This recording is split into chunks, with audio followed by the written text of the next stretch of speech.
Oui, le premier risque, c'est un risque de sécurité civile lié au quotidien. Je le disais il y a un instant, à quelques dizaines de mètres de là où vous m'interrogez, l'année dernière, une personne a failli mourir noyée dans la fontaine qui se trouve là. Ce sont les policiers qui étaient présents juste à côté avec les personnels du SAMU qui étaient à la préfecture qui ont sauvé d'une mort certaine cette personne. Voilà un exemple très concret de sécurité du quotidien auquel les services ont à faire face.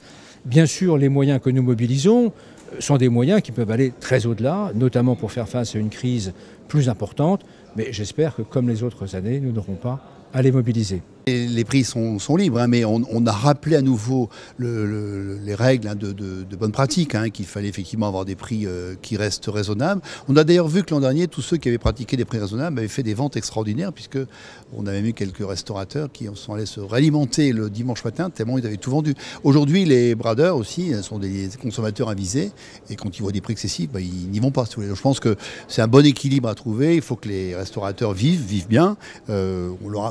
Il y a quand même une foule énorme. Aujourd'hui, si vous voulez, moi j'ai trouvé que j'étais il n'y a pas très longtemps sur une plage de l'Atlantique, c'était vendu 12 €, si vous voulez. Voilà, donc ce qui vaut 12 € au Sable d'Olonne peut valoir 12 € à Lille. Le risque terroriste, on en est où aujourd'hui ?